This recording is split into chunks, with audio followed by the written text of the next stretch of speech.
we will stand our ground.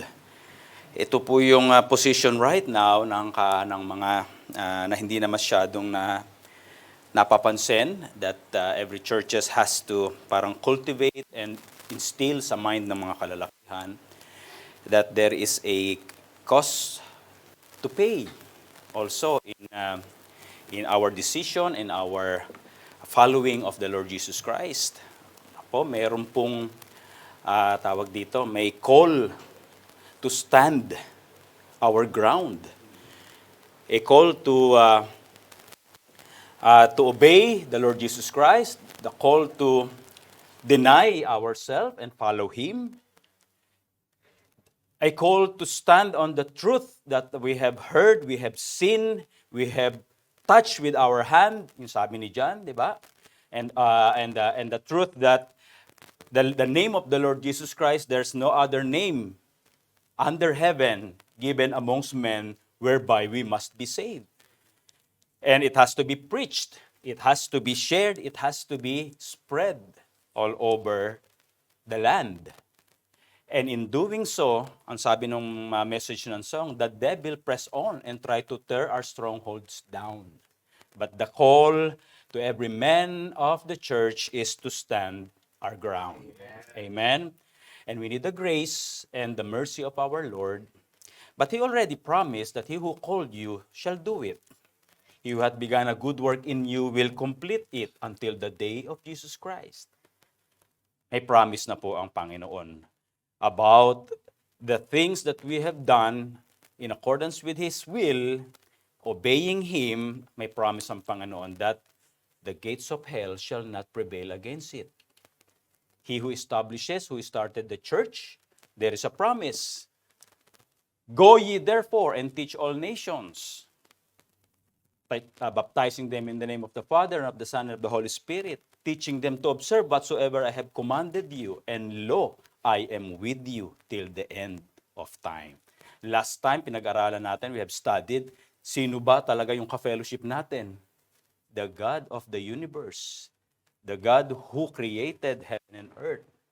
The God who was there in the beginning. And the Lord Jesus Christ in Revelations chapter 1 says, I am the Alpha and Omega. I am the beginning and the end. Amen. Welcome back ulit po sa ating mga kapatid, kay Sister Joy, Sister Hannah, and first time kay Kuya Raul. Salamat Kuya Raul for coming. Amen. And of course, this is a special day for the fathers and the future fathers. Sabi nga ni Kuya Randy, try it and you will love it.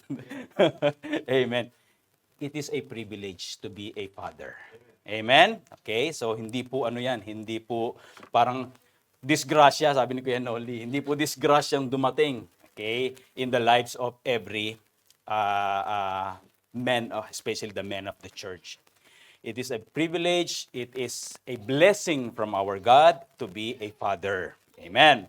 So, today, with respect to the fathers, and also in commemoration or in acknowledgement of the fathers all around the world, which this coming Sunday, majority of the Western countries, even in our country, the Philippines, ay sineselebrate po iyan. Ano po? We entitled our message today, The Prodigal's Father. Time to time, itong pages na ito ng scripture, yung sa Luke chapter 15:11-32, if you will remember, it is often being used or being preached about the prodigal son. But this time, we will look at it we will talk about the father, the prodigal's father.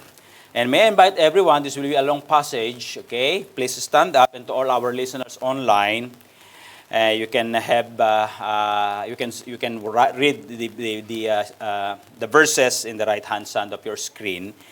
The verses that we will about to read is in Luke 15:11-32. Salitan po tayo, okay? And he said, a certain man had two sons. The younger asked his father, Father, give me the portion of goods that fallen to me, and divide them.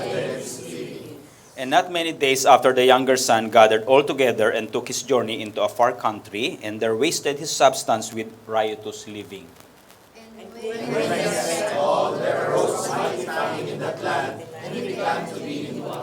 And he went and joined himself to a citizen of that country, and he sent him into his fields to feed swine.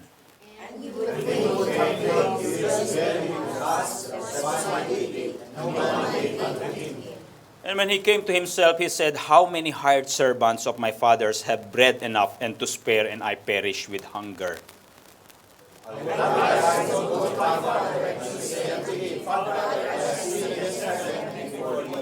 And am no more worthy to be called thy son. Make me as one of thy hired servants.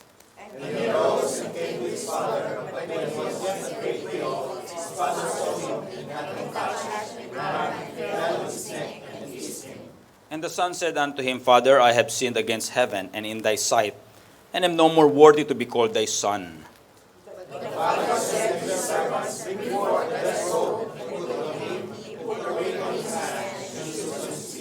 And bring hither the fatted calf, and kill it, and let us eat and be merry.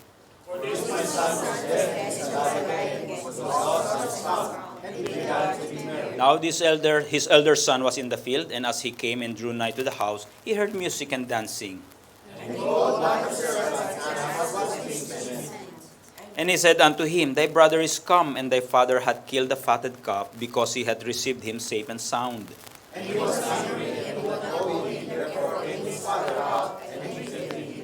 And he answering said to his father, Lo, these many years do I serve thee, neither transgressed I at any time thy commandment, and yet thou never gavest me a kid, that I might make merry with my friends.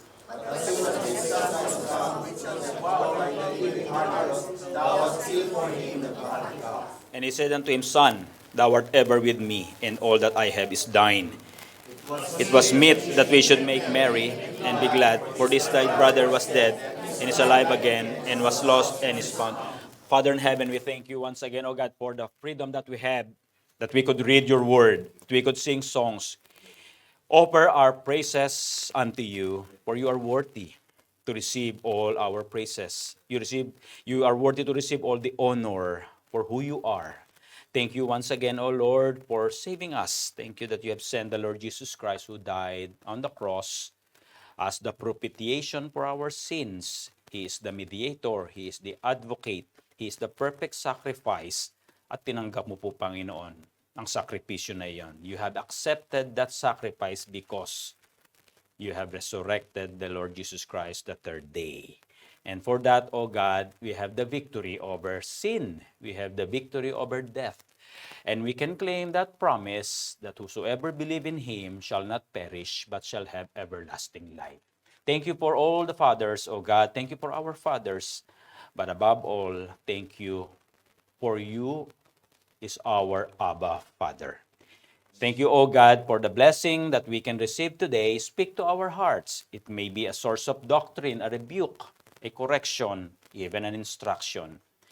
Teach our heart, just like the psalmist, keep on praying, have a contrite heart. Help us to have a humble, teachable, and contrite heart upang tanggapin po namin ang iyong salita.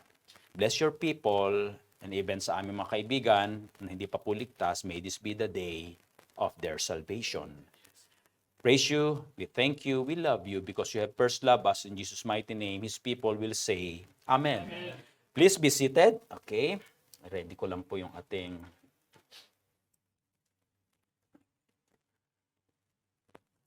okay. Once again, Happy Father's Day to everyone. Brother Benji nga pala. Welcome back kay Brother Benji. Ano po? We praise and thank God answered prayer yung kanyang hinihiling, medyo malapit yung kanya ng accommodation. So he can be with us every service. Okay, so Happy Father's Day to all and to all our future dads. Amen. And I would like to say, I was and will always be in awe, and it's an honor for me to be the father of my son Samuel, amen, and my daughter Luis. Ano po?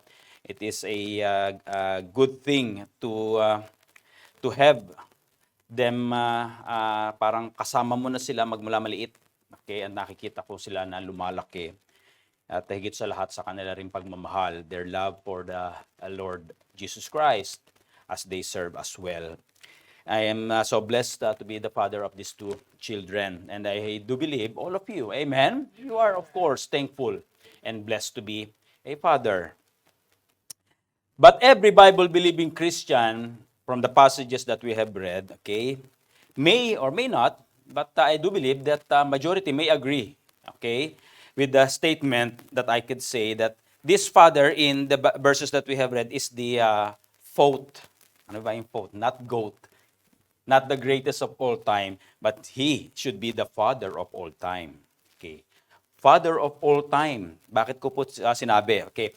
Time to time, I will speak some portions in Tagalog, but it's just the interpretation of what I've said in English so that everybody can understand. Okay? Bear with me. Po. So for one, he was chosen by the Lord, okay, in these passages in the Bible, merely to illustrate to us the all-knowing, all-loving, and perfect Father who is none other than, of course, our Father in heaven. Amen? And he is the illustration of that perfect, holy, righteous Father in heaven in the way he conducts his behavior towards his two prodigal sons. Okay? So therefore, he must be the ideal father, earthly father, to study when it comes to every Christian father who is trying to find answers on how to emulate somebody for that Christian father na masabing, yes, he's being a father or yung kanyang fatherhood is in line with what the Lord or God wants for him as a father. There is some example that we could emulate as father. Now, who is this father? He was a father of two sons who were prodigal for a time. Well, you might be surprised because ang akala natin baka yung younger lang ang prodigal. But also the eldest is also considered as prodigal. Because being prodigal is actually defined as carelessly and foolishly spending money, time, and other resources. And he did it, right? He wasted his inheritance. So, this definition of prodigal is very well fit to the younger. He wasted the inheritance that he get from his father. Yung kanyang mana, kinuha niya na, tapos inubos sa walang katuturan. Okay? Being prodigal can also be defined as self-indulgent, selfish, okay, prideful. That's the other definition of this word. And that applies to the eldest in the way he behaved. The younger son was prodigal in choosing the pleasures of sin by carelessly and foolishly spending his father's wealth. Malinaw na inilatag doon. Inubos niya lang kung saan-saan. And then finally, nung wala na, to the point that he is eating swine food o kanin baboy sa Tagalog. Yun ang kanyang kinakain. Wala nang damit, no clothes at all, no house to live with, no more money to spend. But on the other hand, the older one was also prodigal in choosing self-pride. So within the characters of these two sons, what then is the character naman noong tatay? For us to say that this father is worth emulating, as this father points out to the Father in heaven. First and foremost, you will agree with me in saying that this father is an approachable father. Approachable father. Not only in the good times, but in the bad time of the life of his sons. Again, we will read this long portion. Alternatively, salitan. And the younger of them said to his father, Father, give me the portion of goods that falleth to me, and he divided unto them his living. Kayo po?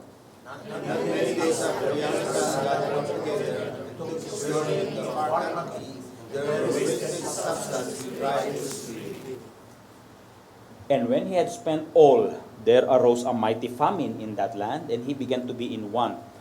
And he went to the country, and And he would fain have filled his belly with the husks that the swine did it, and no man gave unto him.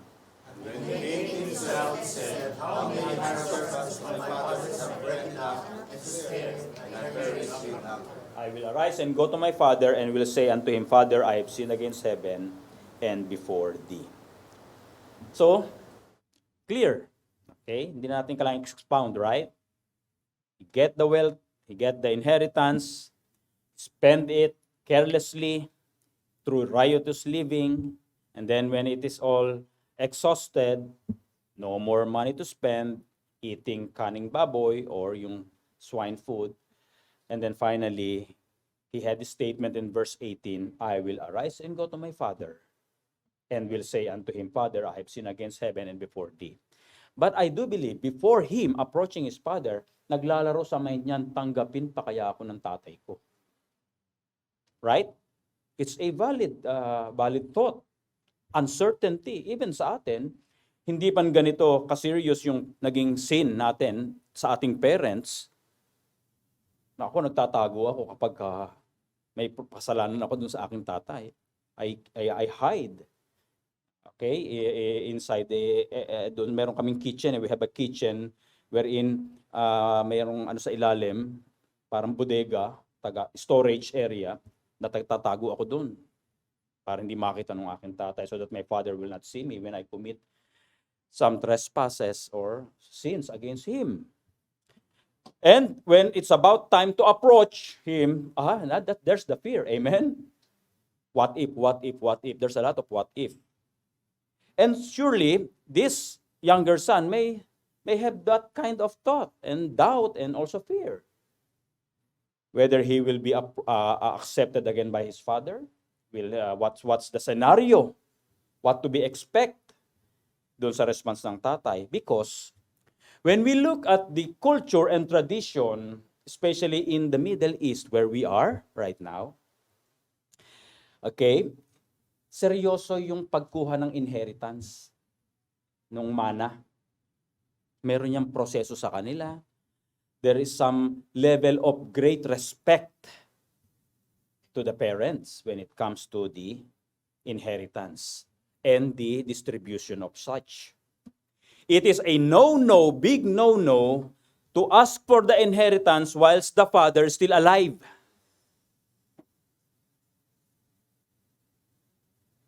Parang it is equivalent na yung anak, the son or the daughter, whoever, is telling the father, you are already dead to me. That's the equivalent of asking your inheritance whilst your parents, or especially your father, is still alive. And I do believe, even in other parts of the country, that could be like translated as such. But especially here in this region, ganun ka-sacred yung usapin na yan about asking or getting your inheritance. It is disrespectful. It portrays the worst form of sin that a son can commit against his father. You're as good as dead, Dad. Give me my inheritance. Akin na yung mana ko, yung portion ko, hatiin mo sa 50-50 between me and my older brother. But nevertheless, isn't it that we, common sinners, okay, we actually see ourselves in the personality of this younger son. In what context? In what sense? He actually also portrays us. Oftentimes, we ask things from God that we know would not be in accordance or in line with His godly will in our lives. Amen? And still, we are still bargaining, asking Him to give it to us. Oftentimes, we bargain our sinfulness to Him and putting Him in an obligation to just close His eyes and accept all our sins and go unnoticed, abusing His loving kindness and forgiving heart. That's who we are. That's man and the wickedness of the heart of man. But just like this earthly father, our heavenly Father is approachable. Amen? If this earthly father portrays unapproachable Father, and He is the illustration of our Heavenly Father. Our Heavenly Father, of course, is an approachable Father. Amen? We can approach Him. We can talk to Him. We can pray directly to Him through the Lord Jesus Christ. But just like this Heavenly Father, this Father, our Heavenly Father, is approachable to the extent that He even allows us time to time to make mistakes. Amen? To fail. To even ruin our lives. He allows that. Katulad noong younger son. And when He finally forgives, when we come to Him asking for His forgiveness, He makes sure that it's gone, erased from our account. In 1 John chapter 1 verse 9, sabi doon, if we confess our sins, He is faithful and just to forgive us our sins. The word confess in the original Greek is interpreted as what? In agreement. Meaning, when we come to God, kung tayo lalapit sa Diyos, at tayo nagkasala, we are in agreement with God about the sins that we have done. That's the importance of this confession. It's not just going to Him and then telling Him, oh see, I already asked for forgiveness. No. That confession word is in agreement to the Holy Spirit convicting us that we have done something against the Holy God. You confess, you agree with God. You agree with the Holy Spirit about the conviction that you have wronged God. And when He forgives, okay, it is actually based on the faithfulness and the justice of God. Sabi doon, di ba? If you confess your sin, you agree with God, He is what? Faithful and just to forgive you of our sins. It is the everlasting attribute of God, being faithful and being just. He is just in executing wrath against sin, as He is just in forgiving those repenting sinners. Can I have an amen? Amen. And when He finally forgives, even in the old times, they know that when God forgives, the illustration is ang haba, kumbaga ang haba ng pisi niya ng pagpapatawad sa Tagalog. In Micah 7:19, let's read together. He will turn again, He will have compassion upon us, He will subdue our iniquities, and thou wilt cast all their sins into the depths of the sea, never to be taken again, never to rise again. It's in the depth of the sea. And the psalmist do the same, understand the same. Let's read. As far as the east is from the west, so far hath He removed our transgression from us. Will there be a time na yung bang east, silangan sa Tagalog, ay mamimit ang kanluran? Of course, impossible. Tama? East will always be in this direction, nakaharap sa inyo. And west, tama nga ba? O tama. East will be always in that direction and west will always be in that direction. It will never ever meet in one point. That's how ganun kalayo, kalaki ang extent ng pagpapatawad ng Panginoon. Amen? Doon sa ating kasalanan. And mind you, brethren, the writers of these two verses, they are witnesses to the vile, abominable, serious sins of the nation Israel. Because they are talking of the nation of Israel at this time, in the Old Testament time. They are witnesses to the vile, serious sins that the nation Israel have committed, and yet they are the prophet Micah and the writer of Psalmist who explain to us, who give us this verse, as far as from the east to the west, hath He removed our transgressions from us. It's in the depth of the sea. That's how deep the extent and the love of God in forgiving us. Amen? And you know the blessing, brethren, the God of the old, the God of Israel, the God of Abraham, the God of Isaac, the God of Jacob, of Daniel and David, yung mga binasa kanina doon sa song, from Jacob to Joseph, to David, to Daniel, to Paul, to Peter, the apostles, and all who have come before us until now is the same God of the Bible. Amen? That they worship, that they serve, is the same God that we serve and worship today. He was an approachable father. So the question and challenge to us as fathers today, ang hamon po sa atin, are we an approachable father? In the context of having our children, kung paano kung sila ay nasa worst time of their life, like the younger son. It's okay that we can be approached anytime if they are in the good times of their life. Amen? But what if they fail? What if they ruin their life? What if they made terrible mistakes? Tayo ba ay mapupuntahan pa rin ng ating mga anak? Will they still have that comfort and joy in their life that I can still knock on the door, bubuksan ang pintuan ko ng aking tatay, at tatanggapin pa rin ako doon sa aming tahanan. He will still accept me inside our home.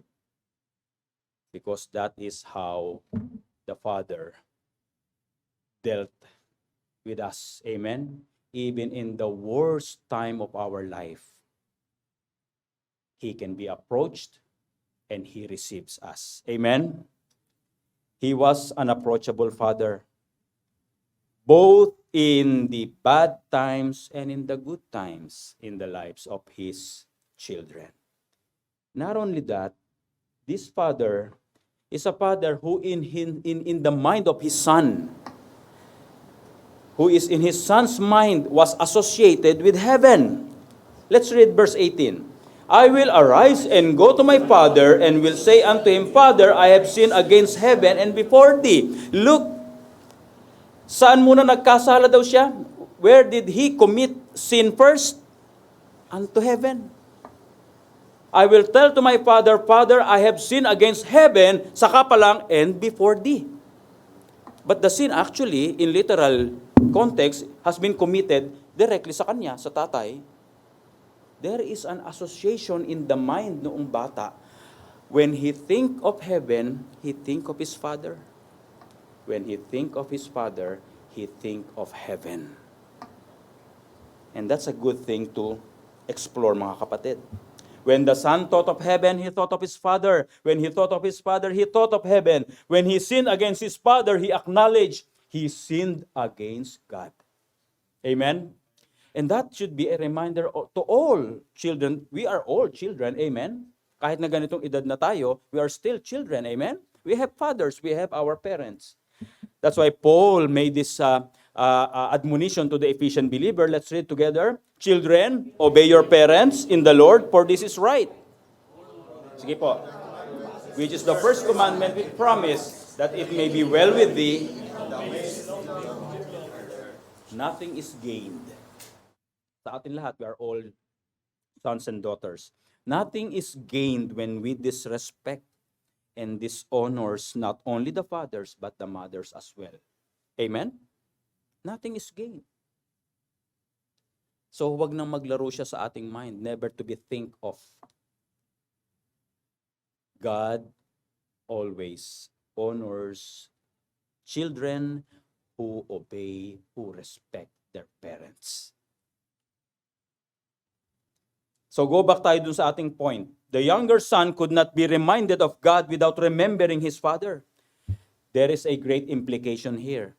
A great implication, heavy, that there is a godly influence of God, a godly influence directly to the son every time these two sons see the testimony of the father. Sa pamumuhay ng kanilang tatay, nakikita nila ang Diyos. That's the explanation. When they see the lifestyle, the testimony of their father, immediately they can relate it to the Heavenly Father. It implies heavy godly influence of this father to his sons. It is safe to assume that this father surely was a man who walked with God. Amen? This is the toughest call for a father.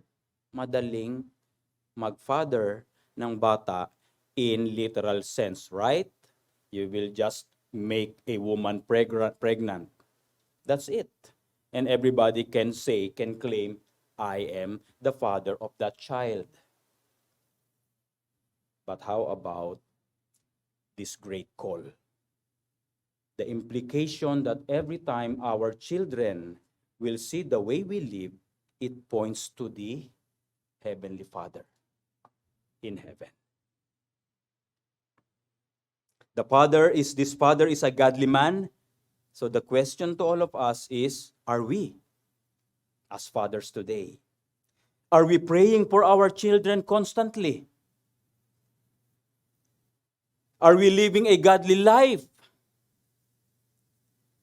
Fully worshiping and serving our God? Are we filled with the Holy Spirit so that when the time comes, our children approach us for what? Life's decision, we will be there giving them what? Sound, biblical, and godly advice. That is the call to fathers na nakakalimutan ng mga tatay na katulad natin sa kapanahunan ngayon. Because when we look at the Bible, there's only 2 verses in the Bible that directly tells us what fatherhood is all about. You may or you may not agree, but I will read you the 2 verses. If you can find any verses that will directly tell us what fatherhood is all about, then idadagdag natin dito. But what is that verse? First in the old, Proverbs 22:6. Please read. Train up a child in the way he should go, and when he is old, he will not depart from it. Train up a child in the way he should go. Bring them in the fear of the Lord. Teach them the decrees of God. Amen? And in Ephesians, the same context when Paul wrote to the Ephesian believers, let's read loudly. And ye fathers, provoke not your children to wrath, but bring them up in the nurture and admonition of the Lord. It's not even to the mothers, amen? Can I have an amen? Amen. Akala ko maririnig kong malakas yung mga babae na amen. It's not even to the mothers. It's for the fathers. Ladies, amen? Ang hina. Amen? Amen. Ye fathers, provoke not your children to wrath, but bring them up in the nurture and the admonition of the Lord. What's the nurture and admonition? How can we bring them in the nurture and admonition? This one, right? Bring them to church. How can you ask them to go to church if we will not go to church? How can you ask them to pray if you are not praying? How can you ask them to trust the Lord? They never see you in your knees praying. They don't have the confidence that my dad is praying for me. Bring them up in the nurture and admonition of the Lord. There's no harm, there's no wrong in bringing them in good universities. Daniel studied the Babylonian learnings that King Nebuchadnezzar asked him to study. Daniel also allowed to change his name, right? And even his 3 friends. But when it's time to eat the food that is offered to idols, because he read his book. It is written in the book of Deuteronomy that do not defile their bodies. It's not about the food, but the lifestyle of the pagans. Because they are called to be separated from the world. Amen? And so do we. We are also called to be sanctified and separated from the world. And so when that time comes, Daniel is presented by that thought that his testimony and his life will be defiled by eating the food offered to idols. Then is the time he said, no. Bear in mind, this Daniel is a young man. In 17 or 18, maybe maximum, without his parents. Amen? Ano lang ang naging foundation ni Daniel? Because he read his book. Because he is in constant communion with God. And how can we be in constant communion with our God? Through His Word. Amen? Then and only then. that even our children, we will have that confidence that if they will live their lives in the constant communion with God through this word, then truly, masasabi talaga natin kapag time na natin na umalis dito sa lupa, we can rest in peace. Amen? Not because they have the good education, not because they have a good work or good job or good salary, but because they know the God that we also knew. They have their foundation in this book as well as we have. The God that provided for us as parents, the God who always teach us, discipline us, chastise us, but promise us eternal life is also their God. Amen? And so when we leave this place, truly, if our children will be a believer of the Lord Jesus Christ, surely we can say, I can rest in peace. That's right. Amen? That they can have a strong testimony, that they can stand their ground when being persecuted, when being tried, when being enticed by the lust of the flesh, by the lust of the eye, by the pride of life, by the world itself. Napakatindi ng batok ng mundo ngayon right now for our children, for our young people na makalayo. Amen? In fact, without the Word of God, or without us as parents beside them, bringing them in the admonition of the Lord, where do you think they will go? Where do we think?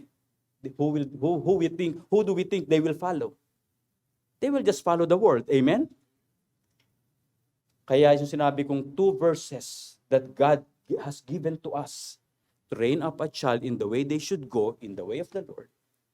Bring them in the nurture and admonition of the Lord in their young age, so that everything that will be bombarded inside their mind is the pure word of God, not the corrupt word of the world. He was an approachable father, and he is a father who is, in his son's mind, was associated with heaven. Before recognizing that he wronged his father, I will tell to my father, I have wronged God. That's a very strong conviction from this son, na hindi lamang nanggaling from anywhere else. In fact, nandun siya sa pagan world, di ba? Wasting the money. Do you think somebody can advise him about godly things? I don't think so. But something has been planted in his mind in his young age. His father is bringing these children in the admonition of the Lord, so that when finally the realization come, he recognized that he wronged the God in heaven when he disrespect and he disobey his father. Third point in our lesson today, he is a father who was affectionate. Luke chapter 15, verse 20. Let's read together. And he arose and came to his father, but when he was yet a great way off, his father saw him and had a compassion and ran and fell on his neck and kissed him. Again, one of the culture here is yung kanilang damit. Ano matawag nun sa kanilang damit? Mahaba, di ba? Tube. Hindi sila tumatakbo. That's why they are not running. Because, lalo pa sa putek, if some dirt nagpunta dun sa laylayan, dun sa end ng tube, may may spiritual or religious context. But this father leave that all behind. I've seen my son coming. Instead of waiting for his son, he ran and approached and kissed his son. All the time that the son is away, wasting the money, made no difference anymore. The smell of the swine, yung baho ng mga baboy na kinakain ng younger son, made no difference anymore. The filthy rags that the son is wearing, no difference anymore. And finally, the empty pockets, all the money that has been wasted, gone, spent, made no difference anymore. Why? Because his son came home. That's all that matters. Again, ang hirap gawin kung tayo mga tatay with the sin or the trespass na katulad ng ginawa ng son na ito that this son had committed against his father. You are good as dead when I ask for the inheritance. You haven't seen this father exercising pride. Amen? As he himself is the one who ran approaching his son.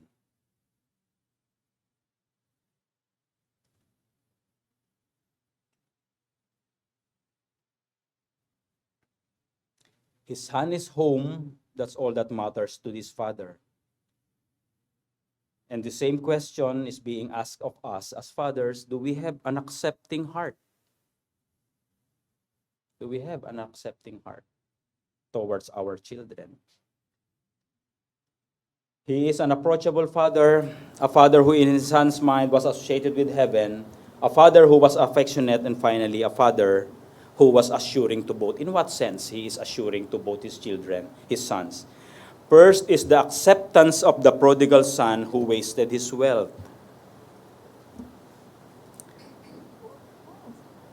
And by the way, when he ran kissing his son, that's also a good question to ask. Alam niyo kung bakit? The verse says, ran and fell on his neck and kissed him. We fathers, men in general, we are often accused of what? Being cold, right? We are not showy in our affection. We are afraid to kiss. Amen? So the challenge simple is that. For us is simple. When is the last time you kiss your son on his cheek? When was the last time you kissed your daughter on his forehead? Because the kiss here in this context is the kiss of acceptance. I'm trying to do this every time I will see Samuel galing sa work. I will grab his head, then halikan ko siya sa pisngi. Sarap kasing halikan, ang lambot ng mga pisngi pa eh. Si Luis and then si Luis sa forehead. Give it Ate Jo, and there's no problem. He will smack this his two children up to the point na gumagano na yung mukha ni Samuel. It's not about the kiss alone, mga kapatid. The kiss is the illustration, the demonstration of this father's acceptance of the son. And he didn't wait for the son to offer his cheek. He ran towards the son, grabbed his neck, and kissed him as a sign, nothing matters at all. You came home. Come here. You are accepted. Amen? When was the last time we do that to our son? And doon sa ating mga daughter, kissing them on their forehead. Well, are we going to do that if they have a good report sa school? Dad, I have a high grades. Oh, I will kiss you. How about in their worst time? I think that should be the best time that we could try. Amen? Kissing them on their cheek, grabbing their forehead and kiss them. Because we accepted them. What's important? You're home. You're with me.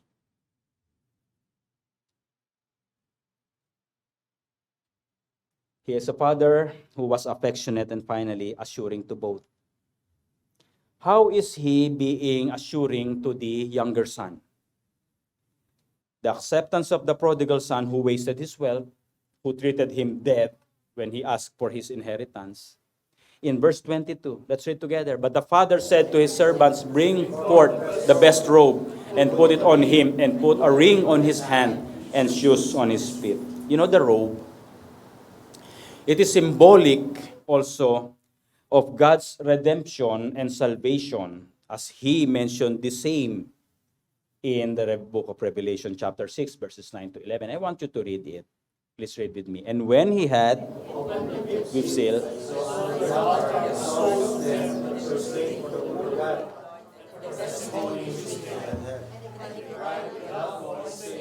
How long, Lord?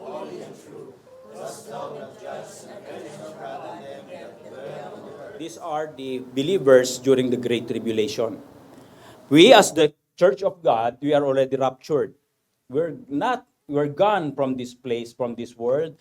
The church has been raptured. But these are the Christians during the Great Tribulation na naligtas na ng palataya sa Panginoong Jesus. But then in verse 11, and white robes were given unto every one of them, and it was said unto them that they should rest yet for a little season.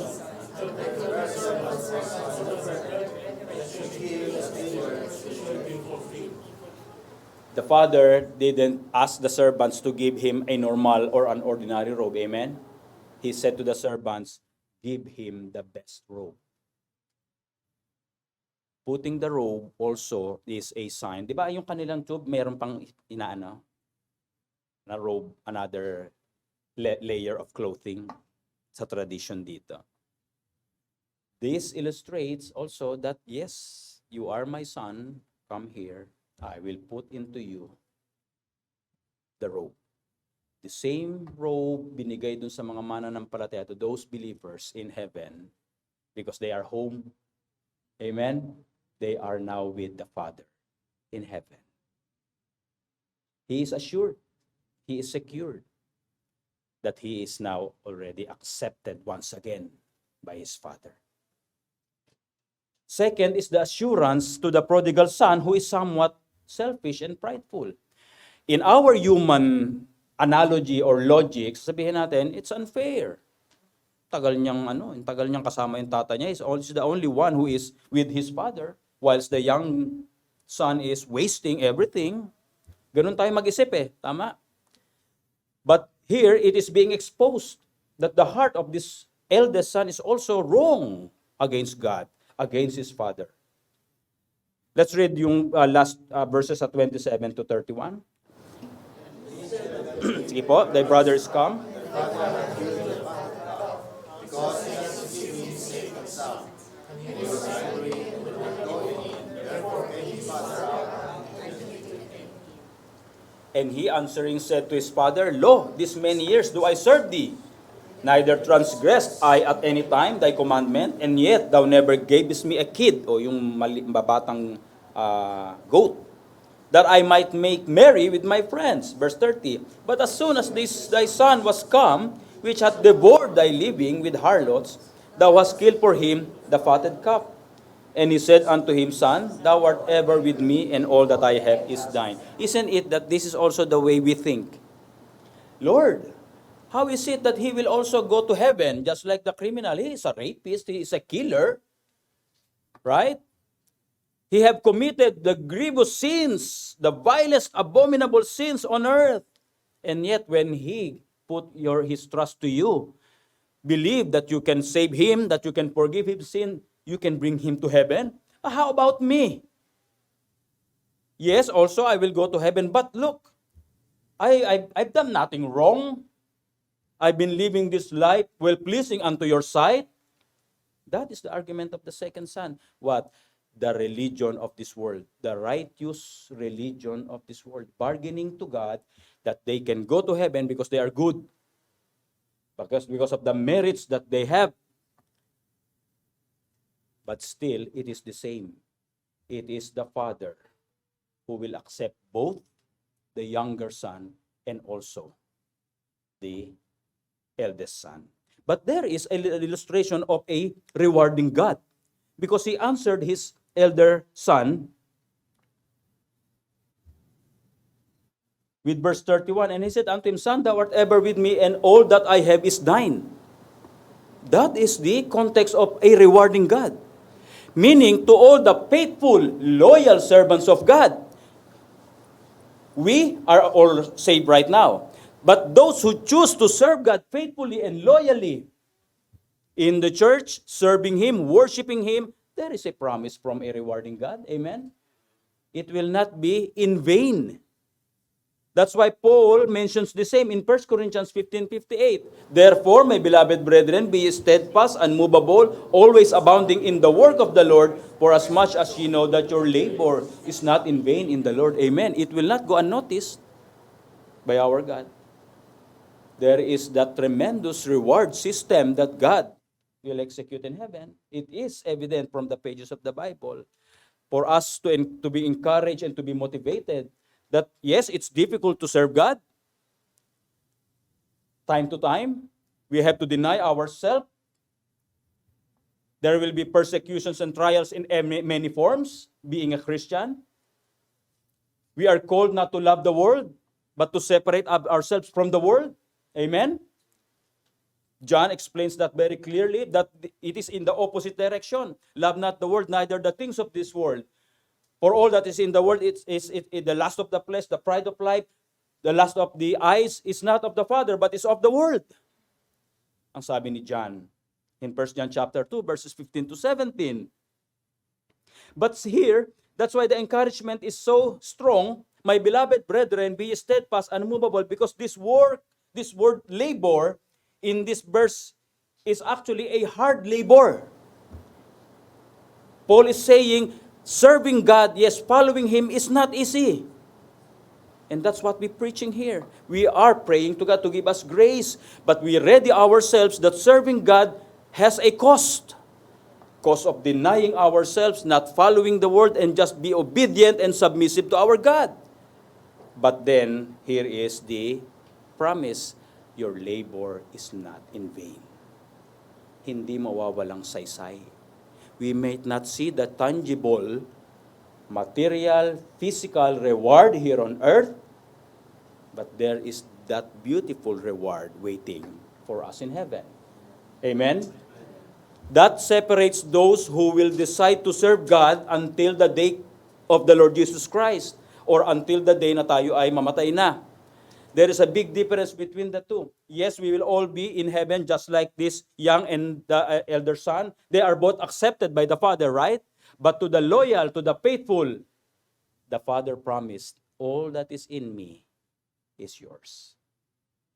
That is a context of a rewarding God. And when we understood this, mga kapatid, yes, there will be a lot of changes, sacrifices, doon sa buhay natin now that we are saved.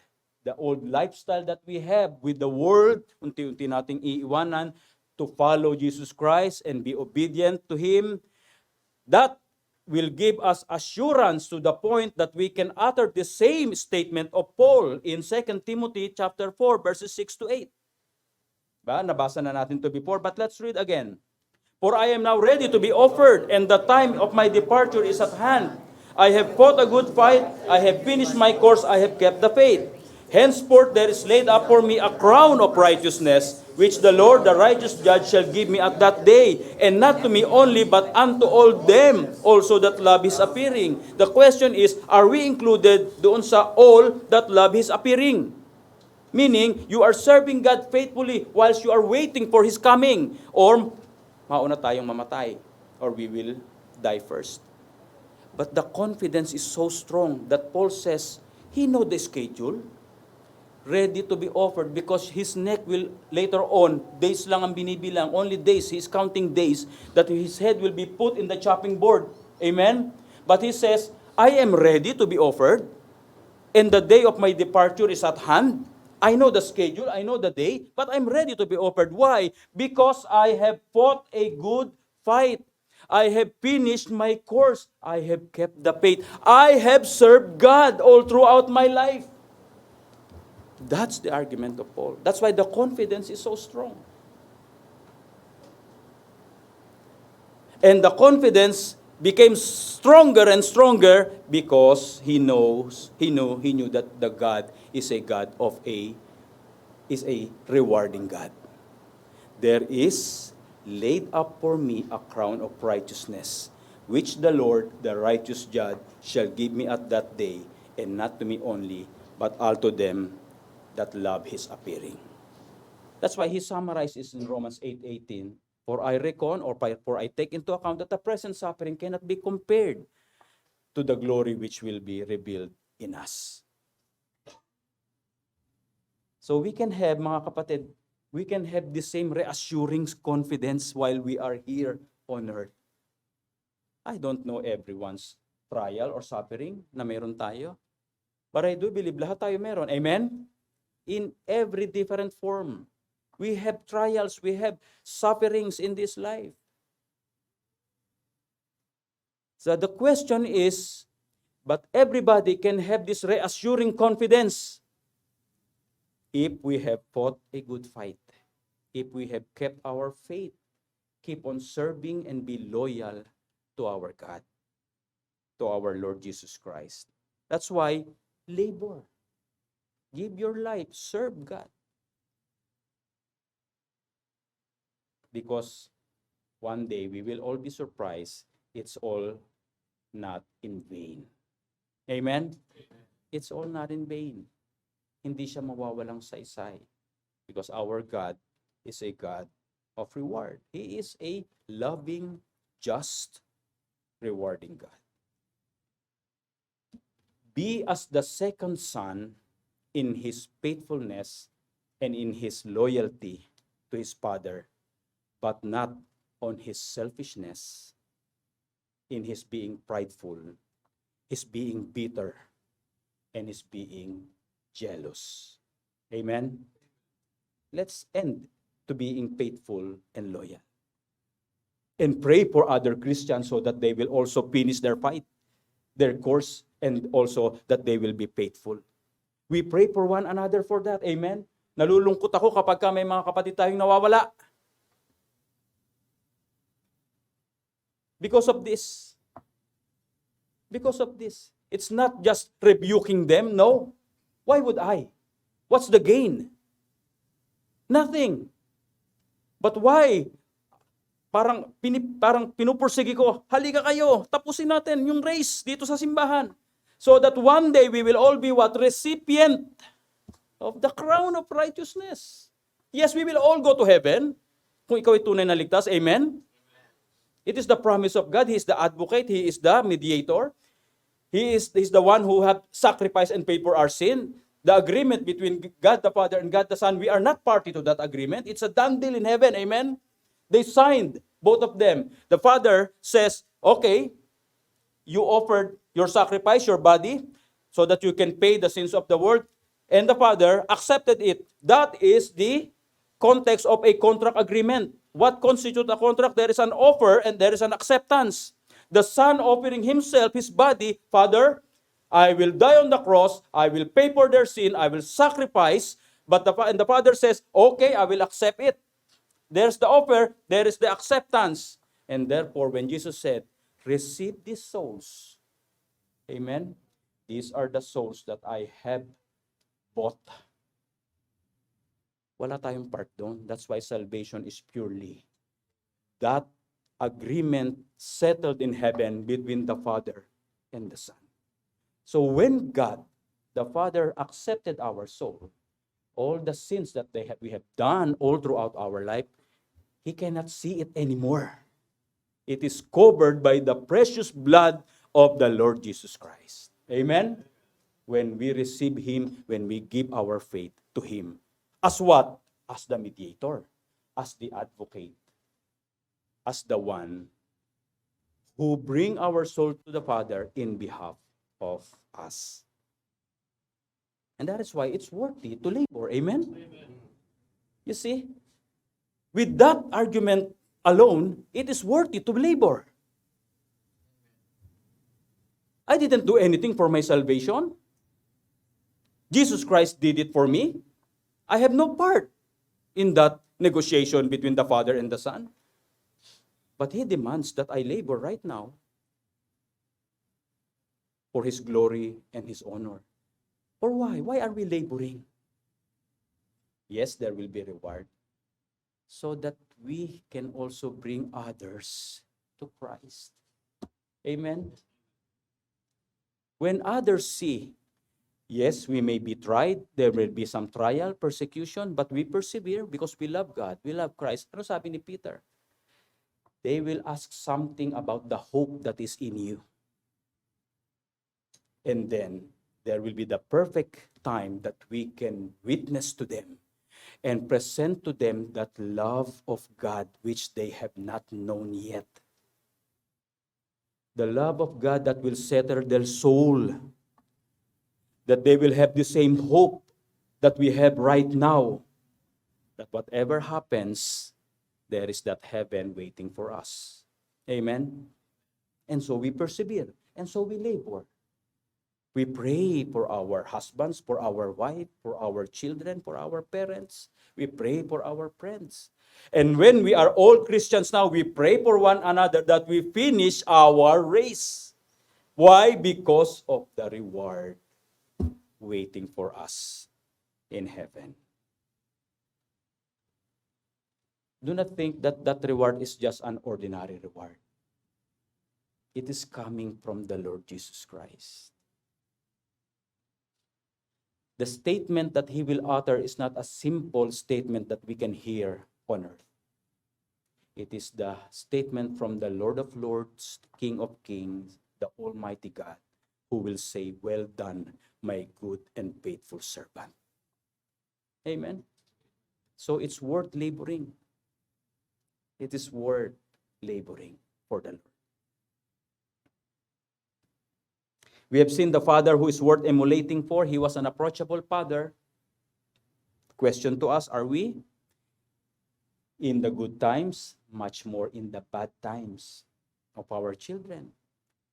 Sila ba'y parang natatakot ng lumapit, or yes, there may be some fear because of the failures or the mistake that they have done. But at the end of the day, will they still say, "No, I will go back home. I will approach my father"? He is a father who is in his son's mind was associated with heaven. That later on, because of the godly influence that we will give to our children, every time they have wronged us or other people, immediately they will acknowledge that they have wronged God first. And he was a father who was affectionate. When was the last time we have kissed our son on the cheek? It's not just a normal kiss, mga kapatid. Hindi man natin yung ginagawa dati-rate. Let's try time to time, kiss in the forehead of our daughter. Because it reflects our acceptance of them, just like this father. And he is an assuring father that portrays the assurance of our salvation.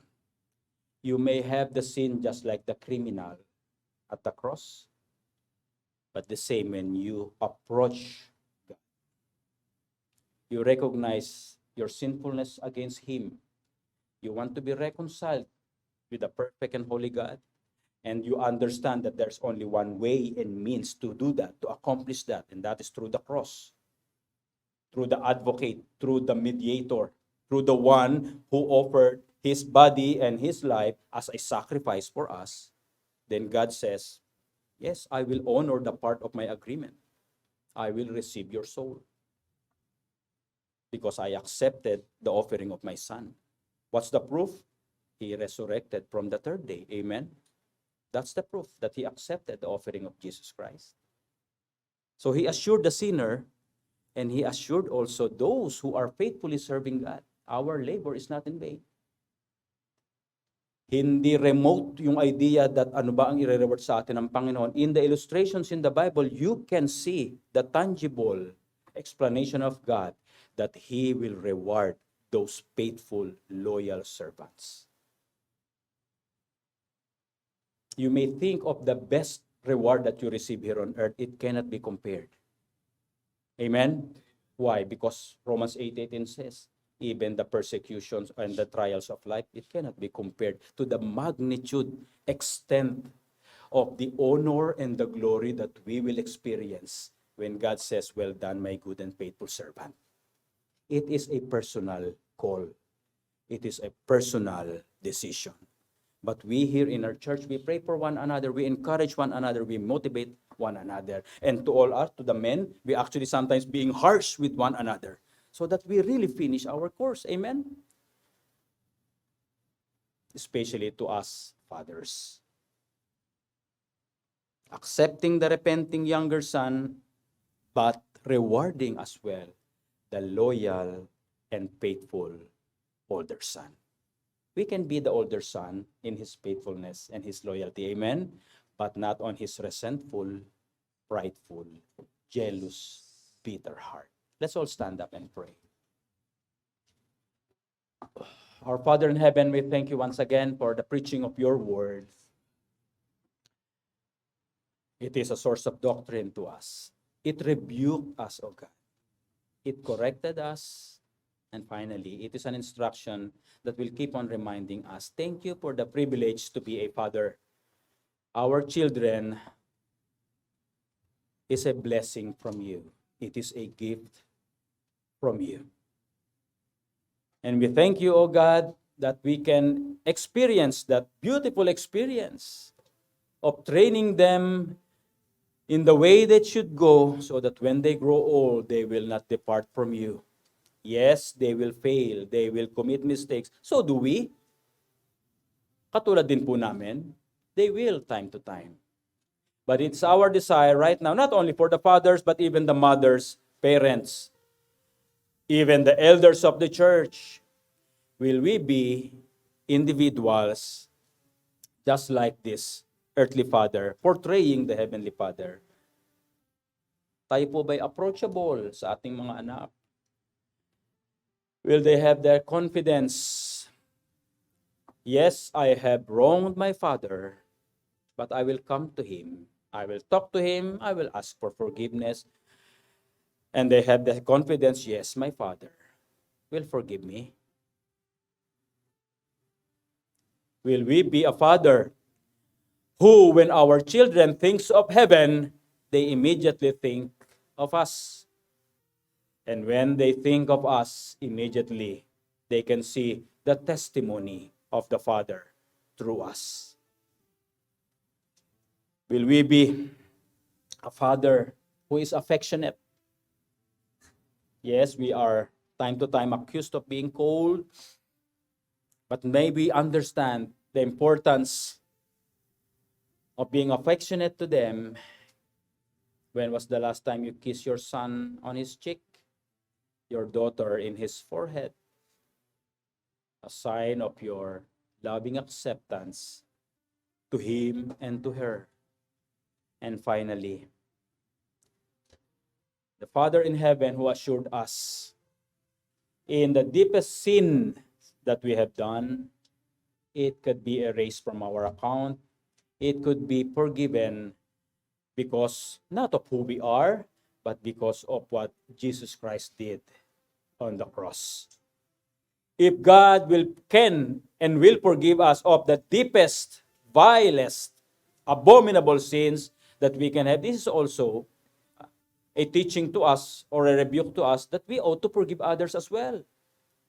That if somebody wronged us, we have to forgive. Because we need forgiveness as well.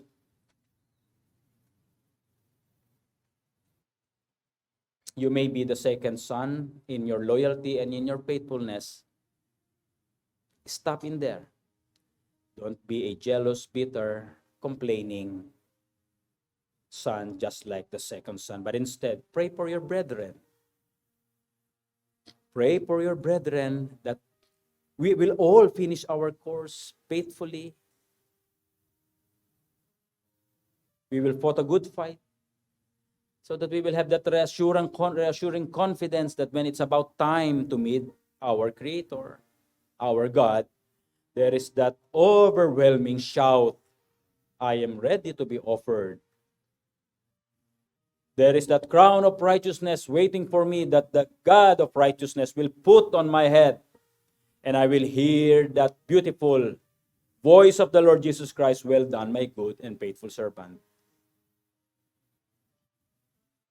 May we all be faithful. May God find us faithful in serving Him. May we consume the remaining years, days of our life serving Him, worshiping Him, loving Him through His church, bringing souls to Christ, discipling believers, praying for one another.